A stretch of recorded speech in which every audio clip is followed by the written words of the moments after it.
अस्सलाम वालेकुम students, welcome to another session of our online classes. Last chapter हमने complete कर दिया था इंक्लिंग्स फ्रॉम द डार्क और अब हम नए चैप्टर की तरफ पहुंचे हैं जिसका नाम है Box and Cox by John Madison Morton. ये एक प्ले है, एक ड्रामा है और इसको हमने एज अ प्ले ही पढ़ना है। बड़ा ही इंटरेस्टिंग है और बड़ी इंटरेस्टिंग कहानी है इसकी कहानी बेसिकली दो किराए पे रहने वाले पेइंग गेस्ट की है या किराएदारों की है और साथ ही साथ वो जो किराए पे जिसने घर दिया हुआ है उस मालकिन की है और किस तरीके से वो मालकिन जो है वो इन दोनों को बेवकूफ बनाती है और एक ही कमरा दोनों को जो है वो किराए पे दे देती है डबल इनकम के लिए। और क्योंकि एक किराएदार जो है वो दिन में काम करता है और दूसरा किराएदार रात में काम करता है तो कभी भी वो एट अ टाइम जो है उस कमरे में मौजूद नहीं होते, इसलिए उसने सोचा कि चलो मैं एक ही कमरे को दो बंदों को दे देती हूँ। प्री रीडिंग में है, if you had a small part of your house to let out how would you make the most money out of it. सवाल ये करते हैं हमसे कि अगर आपके पास घर में कोई ऐसी जगह है जिसको आप किराए पे ले सकते हो तो आप सबसे ज्यादा से ज्यादा पैसा उससे कैसे कमाओगे। Discuss different possibilities with your partners in groups. इसकी जितनी भी पॉसिबिलिटीज हो सकती हैं उसको अपने पार्टनर के साथ जो है वो ग्रुप में डिस्कस करें।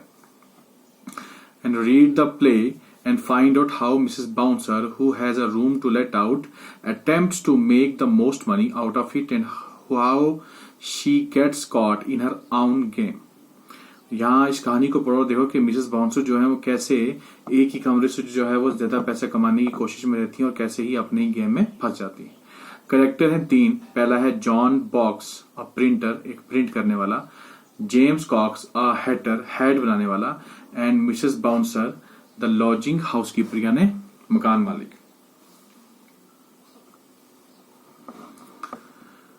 सीन क्या है? सीन बेसिकली जब भी प्ले जो है लिखा जाता है तो उसमें सीन के बारे में जो है वो बताया जाता है कि सीन क्या है, मतलब किस तरीके से इसको स्टेज के ऊपर निभाया जाएगा। सीन है room decently furnished, in the centre an old fashioned bed with curtains around it. कि एक कमरा है जो पूरी तरीके से फर्निश्ड है, यानी पूरी उस पे कालीन वगैरह बिछी हुई है, जो भी उस टाइम के हिसाब से होता था, पेंट वेंट हुआ हुआ है, सब कुछ हुआ हुआ है, सब बिल्कुल कंप्लीट है। सेंटर में उसके एक बेड है जो कि ओल्ड फैशन है यानी पुरानी किस्म का है और उस बेड के चारों तरफ जो है वो पर्दे टंगे हुए हैं। At left centre a door leading to the passage. Left में जो है वो एक डोर है, एक दरवाजा है जो कि पैसेज यानी गली की तरफ जो है खुलता है।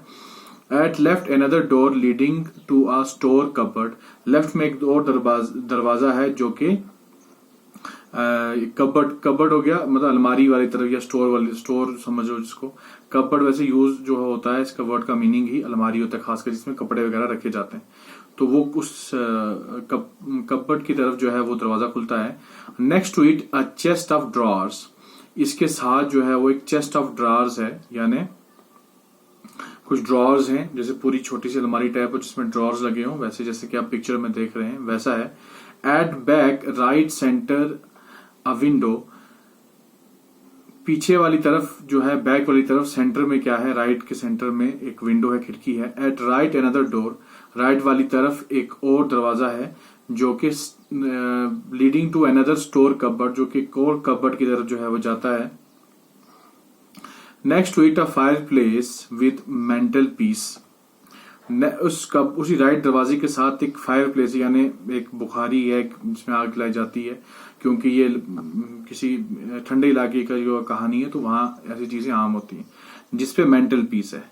मेंटल पीस हो गया ऐसे लोहे का पीस होता है जो कि कवर करता है उसको, बुखारी को। A table and chairs, a few common ornaments on the chimney piece. Table उसके वहां रखा हुआ है सेंटर में, उसके साथ कुछ चेयर्स हैं और कुछ ऑर्नामेंट्स यानी कुछ शो पीस वाली चीजें हैं जो कि चिमनी पीस के ऊपर यानी जो बुखारी है उसके ऊपर जैसे शेल्फ सी बनी हुई है उसके ऊपर रखी हुई।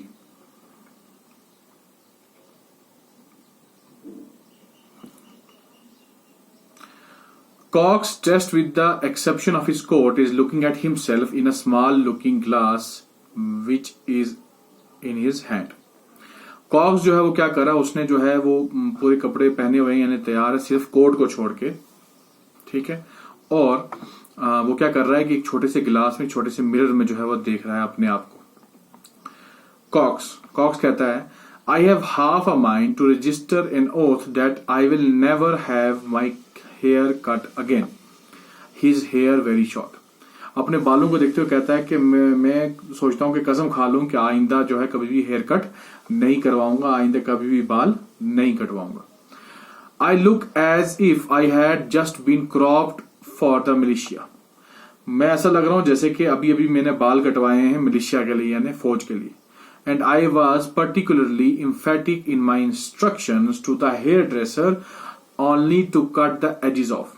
और मैंने अपने हेयर ड्रेसर को, यानी बाल काटने वाले को, नाई को कहा था कि सिर्फ साइड के बाल यानी एजेस के बाल जो हैं वो ही काटना, सारे बाल नहीं काटना। He must have thought I meant the other ends. और उसको लगा होगा ये शायद कह रहा है कि सारे बालों के एंड जो है वो काट दो, तो उसने सारे काट दिए। नेवर माइंड आई शैंट यानी I shall not meet anybody to care about so early. कहते चलो कोई बात नहीं, मैं किसी ऐसे से मिलने वाला नहीं हूं कि जो मैं इसके बारे में फिक्र करूं कि मैं कैसा लग रहा हूं। 8 o'clock आई डिक्लेयर, ओह 8 बज गए। I haven't a moment to lose, मेरे पास एक भी लम्हा नहीं है गवाने को। Fate has placed me with the most punctual, particular and peremptory of haters. Fate ने मुझे, किस्मत ने मुझे उन हेटर्स में से बनाया है जो कि बहुत ही ज्यादा पंक्चुअल हैं, यानी अपने काम के पे टाइम पे पहुंचते हैं, टाइम से करते हैं, और मैं पंक्चुअल हूं अपने काम के लिए। And I must fulfil my destiny, और मुझे अपनी किस्मत पूरी करनी है। नॉक एट डोर, उतने ही टाइम में क्या होता है कि दरवाजे पे खटखटाहट होती है, कोई नॉक करता है। ओपन लॉक्स हुएवर नॉक्स, और कॉक्स कहता है कि लॉक को खोलो जो भी नॉक कर रहा है, यानी अंदर आ जाओ। Enter Mrs Bouncer, Mrs Bouncer अंदर आती है। मिसेस बी यानी मिसेस बी कह रही है, क्या कह रही है? Good morning Mr Cox, I hope you slept comfortably. कहती है गुड मॉर्निंग मिस्टर कॉक्स, मुझे उम्मीद है कि आप बड़े आराम से सोए होंगे।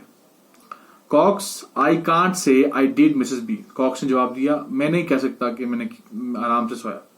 आई should feel oblige to you if you could accommodate me with more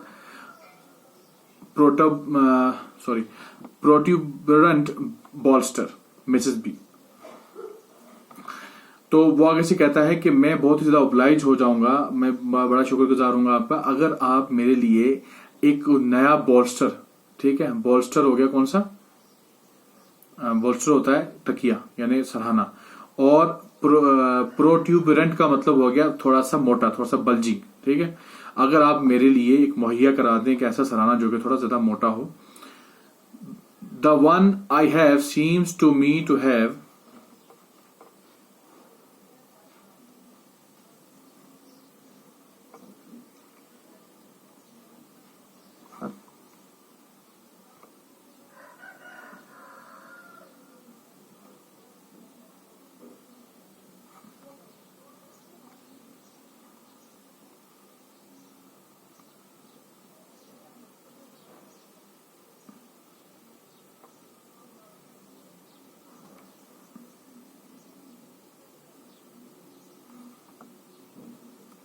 to have about a handful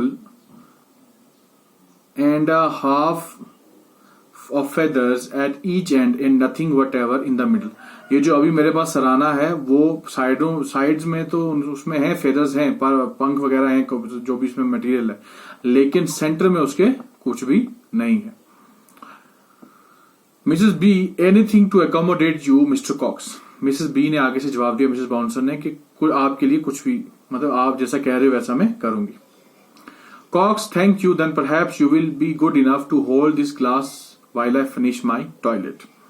तो आगे से कहता है कॉक्स के चलो ठीक है, बड़ी अच्छी बात है, और अगर आप अच्छा ये मेरा थोड़ी सी हेल्प कर लें कि ये ग्लास जरा पकड़े, यानी इस मिरर को जो है जरा पकड़े और मैं अपना टॉयलेट पूरा कर, टॉयलेट यानी मैं अपना सजना संवरना पूरा कर लूं।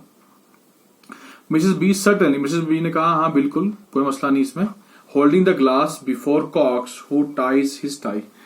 और अब मिसेस बी ने क्या किया, उसका सामने जो है वो शीशा से पकड़ लिया और कॉक्स जो है क्या कर रहा है, अपनी टाई को बांध रहा है। Why I do declare you have had your hair cut. Mrs Bouncer कहती है कि मैं ये कहना चाहती हूँ कि आपने जो है हेयर कट करवाया है। कॉक्स कट, कॉक्स कहता है क्या cut. It strikes me I have had it mode. मुझे तो ऐसा लग रहा है जैसे कि मेरे बालों को मोव कर दिया। मोव का मतलब होता है जैसे किसी घास काटने वाली मशीन से लॉन में जो है जब वो मशीन चलाई जाती है तो सारे के सारे घास जो कट जाता है ना, बिल्कुल प्लेन हो जाता है। तो वो कहता है कि मुझे भी ऐसा फील हो रहा है कि जैसे मेरे हेयर ड्रेसर ने मेरे सारे बाल ही काट दिए। It is very kind of you to mention it but I am sufficiently conscious of the absurdity of my personal appearance already. तो आगे से कॉक्स कहता है कि आपका बहुत बहुत शुक्रिया, आपने इस चीज को मेंशन किया, आपने इस चीज बोली, लेकिन मैं ऑलरेडी जानता हूं कि मैं कितना बकवास दिख रहा हूं, मैं कितना एब्सर्ड दिख रहा हूं। Puts his coat on, Cox अब अपना कोट पहनता है। नाउ फॉर माई हैट, अब मेरा हैट, हाँ मैं अब hat पहनूंगा।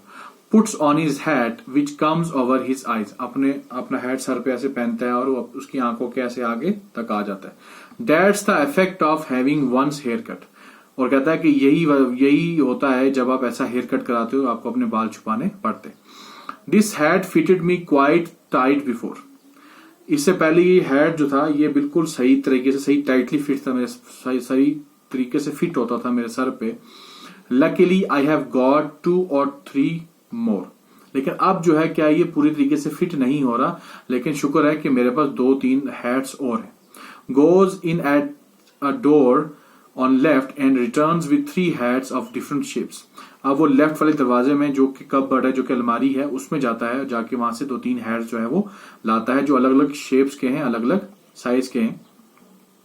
And puts them on one after the other, और एक के बाद एक को जो है वो पहनता है।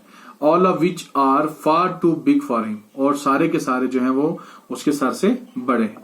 This is pleasant never mind, कहता है ये अच्छा, मतलब ये तो कमाल है क्या है? चलो कोई बात नहीं। This one appears to me to wobble about rather than the others. और ये कहता है कि ये जो हैट मैंने अभी पहना है ये थोड़ा सा वॉबल करता है, यानी थोड़ा सा इधर उधर हिल जाता है बाकियों से कम, लेस देन अदर्स, बाकियों से कम। पुट्स ऑन हैट, हैट पहनता है। And now I am off, और चल अब मैं जा रहा हूं। बाय द बाय यानी बाय बाय, अल्लाह हाफिज। Mrs Bouncer, I wish to call your attention to the fact that has been evident to me for some time, and that is that my colds go remarkably fast. और फिर कहता है कि चलो मैं जा रहा हूं, लेकिन एक चीज आपको कहनी जो है वो मैं भूल गया कि मैंने एक चीज नोटिस की है कि मेरे कोल्स जो हैं वो जल्दी खत्म हो रहे हैं, यानी मेरा कोयला बड़ा जल्दी खत्म हो रहा है। मिसेस बी यानी मिसेस बाउंसर ने कहा लॉर्ड यानी लॉर्ड, मिस्टर कॉक्स, ओ खुदाया मिस्टर कॉक्स आप ये क्या बोल रहे हो? Cox, it is not the case only with the coals Mrs Bouncer, but I have lately observed a gradual and steady increase of evaporation among my candles. तो साथ में कहता है कि मिसेस बी सिर्फ मेरे कोयलों के साथ ये मसला नहीं है, मेरी कैंडल्स भी जो हैं वो काफी तेजी से खत्म हो रही है, एवेपोरेट हो रही है, खत्म हो रही है। Would, sugar and matches, would भी, लकड़ भी खत्म हो रही है, चीनी भी खत्म हो रही है, और माचिस की तीलियां भी खत्म हो रही है। मिसेस बी कहती है Lord Mrs Cox, you surely don't suspect me. तो मिसेस बी यानी मिसेस बाउंसर कहती हैं कि आप शायद मुझ पे शक तो नहीं करते कहीं। COX, I don't say I do Mrs B. Cox कहता है कि मैं नहीं कह सकता कि मैं आप पे शक करता हूं। Only I wish you distinctly to understand that I don't believe it's the cat. मैं सिर्फ यही चीज कहना चाहता हूं कि मैं नहीं मानता कि ये काम बिल्ली का है। मिसेस बी कहती है is there anything else you have got to grumble about sir. Mrs B कहती है कि क्या आपको इसके अलावा भी किसी और चीज के बारे में शिकायत करनी है, बोलना है? तो आज के लिए हम इतना ही रखते हैं, कल हम यहीं से इसको स्टार्ट करेंगे। बड़ा ही इंटरेस्टिंग चैप्टर है। अल्लाह हाफिज।